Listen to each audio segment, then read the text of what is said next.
Feche os olhos e pense em alguma coisa pela qual você sempre se critica. Imagina, precisa falar pra gente agora.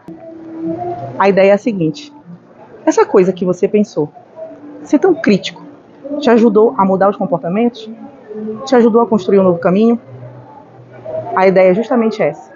É você construir um novo caminho através de uma autocorreção saudável, generosa, com compaixão. Quer ver um exemplo prático disso? É o que nós estamos vivendo agora, essa noite. Lidar com um vídeo, para quem não está acostumado, um texto novo, um assunto novo, é desafiador. Ajudaria alguma coisa eu pensar, sou burra, não vou conseguir fazer isso. Não sei lidar com vídeo, não sou dessa área. Não. Mas sabe o que me ajudou? Fazer testes de vídeo, estudar, me preparar para essa noite apresentar e dar o meu melhor. É sobre isso que a gente faz o convite para vocês, para conhecer um pouquinho sobre essa generosidade, sobre a compaixão. Vem com a gente? Bom, e quem vai estudar a fundo sobre esses tópicos é o psicólogo Paul Gilbert, que vai colocar em foco essas pessoas que sofrem com a autocrítica intensa, com a vergonha e com a culpa de maneira extrema, que chega a ser prejudicial. Um dos tópicos mais importantes e conceito mais importante dessa teoria é a compaixão, que é uma ação relacionada a se sensibilizar com o sofrimento do próximo e de si mesmo. Um dos objetivos centrais dessa teoria é alcançar um eu compassivo, um eu que seja mais compreensivo, tenha compaixão de si mesmo e do próximo. É muito importante a gente conversar também sobre a psicoeducação, que vai ser feita objetivando essa compreensão do sujeito, dos limiares de até onde e até que nível a criticidade dele pode ser saudável ou prejudicial. Ele pode virar para mim e dizer: Juliana, mas se eu perder toda a minha autocrítica, eu posso ficar, por exemplo, sem ter um modelo para me comportar sobre alguma situação. Mas aí a gente pode conversar que, por exemplo, a gente precisa trabalhar qual é esse limiar. Qual é o limite para a criticidade ser saudável ou então já ser extrema, que chega a ser prejudicial? Terapia focada na compaixão. É uma abordagem terapêutica inovadora, que tem grandes resultados comprovados na redução da ansiedade e depressão. As pessoas aprendem a lidar com desafios emocionais de forma mais resiliente e com menos sofrimento. Este foco é na conexão mente, corpo e coração. A terapia focada na compaixão tem por objetivo desenvolver a autocompaixão e a redução do sentimento de vergonha e autocrítica em torno das dificuldades do sofrimento humano. É uma abordagem científica, biopsicossocial, integrada de psicoterapia. Ela se inspira em práticas e filosofias budistas do alívio do sofrimento, com bases no evolucionismo, neurociências, psicologia social e neuropsicofisiologia do cuidado. Parte da definição de compaixão baseada na tradição budista é mais do que apenas sentir pelo sofrimento. É um chamado do coração para estar presente com a dor, seja ela sua ou de outra pessoa, com a intenção sincera de aliviar e prevenir esse sofrimento. Ser compassivo não é fechar os olhos para o que dói, nem suavizar demais o que precisa ser encarado. É ter a coragem de olhar o sofrimento de frente, com gentileza, com um olhar compreensivo e uma postura ativa guiada por sabedoria. É estender a mão, inclusive para si mesmo, com firmeza de quem se importa e a suavidade de quem sabe que todos nós, em algum momento, precisamos ser acolhidos. Paul Gilbert se baseou em conceitos evolutivos apresentados por Depot e Mahoney, que abordam os sistemas de autorregulação. De acordo com esses conceitos, as diferentes motivações humanas são reguladas por emoções, que por sua vez são influenciadas por sistemas distintos. Com base na terapia focada na compaixão, vamos conhecer quais são esses sistemas e como eles funcionam no nosso dia a dia. Sistema de ameaça ou de proteção. Esse é o sistema que nos protege. Ele é ativado quando a gente sente medo, estresse ou ameaça por algo. O nosso corpo se prepara para lutar, fugir ou congelar. É o modo de alerta total que a gente emite. Vou citar alguns exemplos: ansiedade antes de uma prova, raiva durante de um conflito, vergonha ao ser julgado.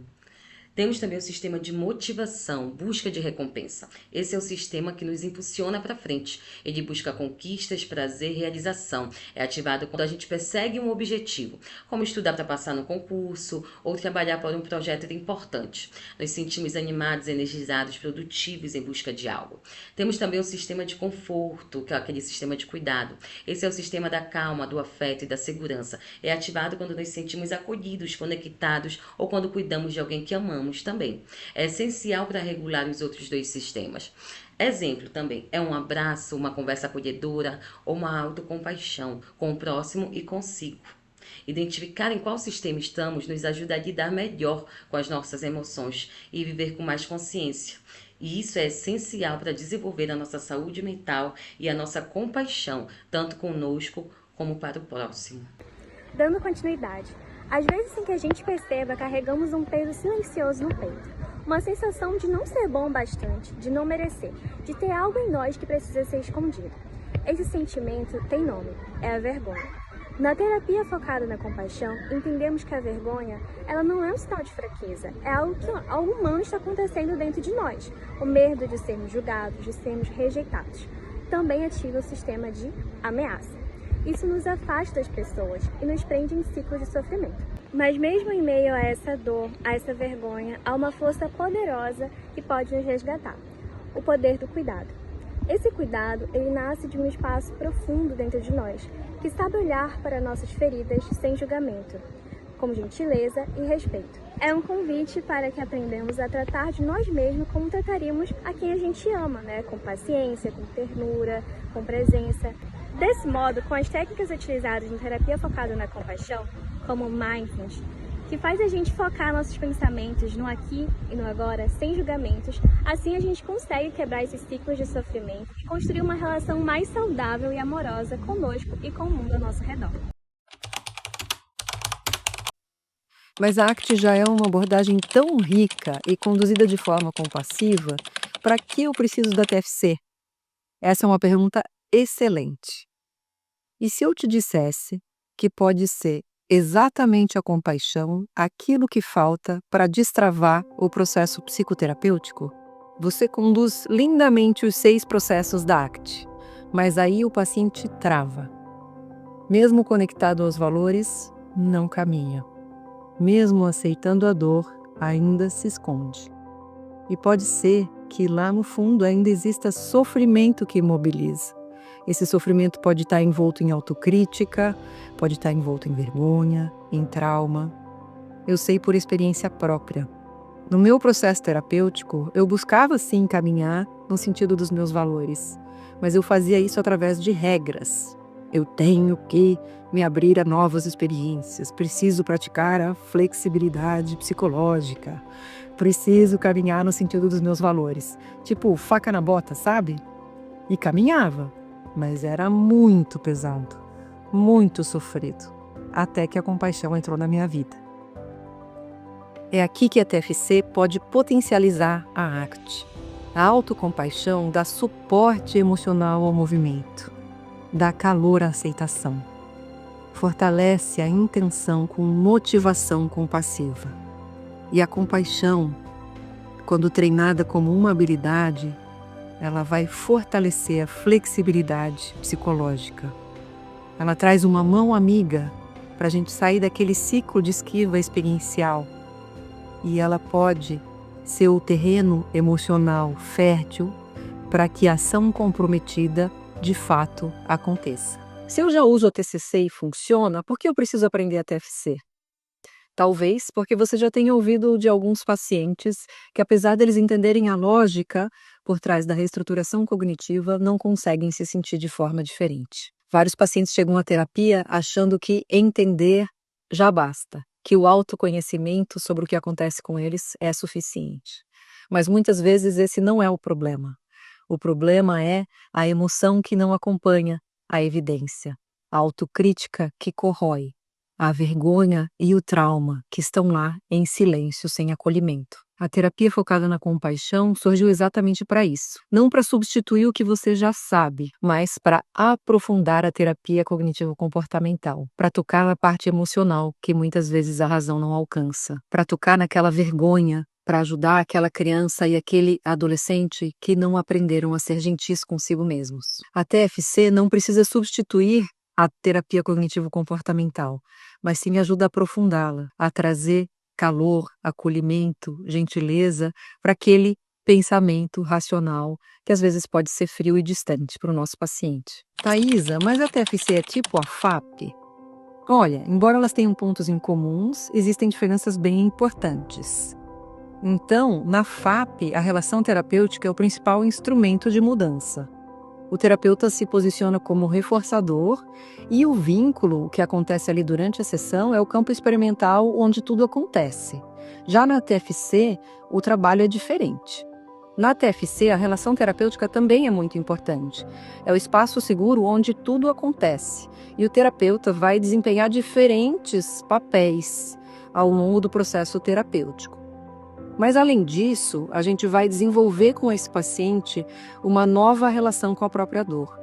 Ele vai aprender ao longo do processo psicoterápico o que nós chamamos de self-compassivo, que basicamente são um conjunto de habilidades para ensinar esse paciente desde o reconhecimento da própria dor e a cuidar dessa dor, a partir de uma perspectiva de acolhimento, de sabedoria, de coragem, de uma motivação compassiva. A TFC nasce da neurociência afetiva e da psicologia evolutiva. Ela olha para o sofrimento humano como algo enraizado em circuitos biológicos muito antigos. E por isso, profundamente legítimo, humano. A TFC entende que não é suficiente reestruturar pensamentos. Não é suficiente viver a emoção. Mas é importante a gente aprender a segurar a dor com as duas mãos e a ser a sua melhor amiga no caminho. A FAP com certeza é extremamente potente, principalmente com aqueles pacientes que se beneficiam do reforço relacional direto. Mas e quando o paciente sente raiva de si mesmo? Quando ele ainda se envergonha da sua própria história? Quando o trauma perdura apesar das nossas intervenções? É aí que a TFC vai entrar, para nos ajudar na construção de uma nova camada, no desenvolvimento do self-compassivo, que vai potencializar a relação desse paciente com ele mesmo. Integrar a TFC na sua prática não significa abandonar o que você já faz. Significa sim ampliar a lente, aprofundar o seu trabalho e trazer para o seu paciente e para você uma nova forma de tocar o sofrimento, que seja, na mesma medida, com ternura e com firmeza. Eu acho que eu fui rigoroso demais com as minhas filhas. Então, eu criei duas meninas que são ótimas para o mundo. Elas só vão fazer coisas boas para o mundo, elas nunca vão fazer uma coisa ruim para o mundo.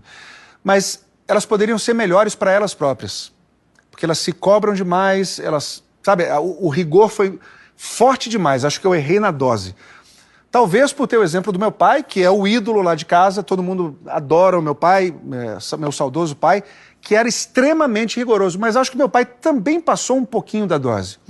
Que eu me lembro uma vez que eu falei alguma coisa de uma bronca que eu dei numa das minhas filhas, alguma coisa que eu fiz, eu contei pro meu pai, que era o símbolo de rigor, ele falou, Tadeu, mas aí não precisava tanto, né? Eu falei, gente, como assim? Era a minha fonte de disciplina, de rigor. Será que eu exagerei? Então, assim, eu tive uma preocupação talvez exagerada em transmitir valores éticos para as minhas filhas. Imagina, não é que eu quisesse que elas fossem duas marginais, não é isso? Mas a forma como eu fiz, acho que eu fiz de uma maneira rigorosa demais. E você é gentil com você mesmo quando você olha para isso? Nem um pouco. A pessoa com quem eu sou implacável sou eu mesmo. Eu aceito os erros de todo mundo, menos os meus. A gente transmite alguma coisa que é nossa para os nossos filhos e cabe a eles, assim como coube a nós, fazer a releitura deles, daquilo que foi transmitido. Então não é uma relação de causa e efeito também, de que porque eu sou assim, então elas são assado, né? Depende também da personalidade de cada uma delas, que vai fazer uma releitura própria, né? Quem sabe elas não te fazem ser mais gentil com você mesmo? Não é? Nessa releitura.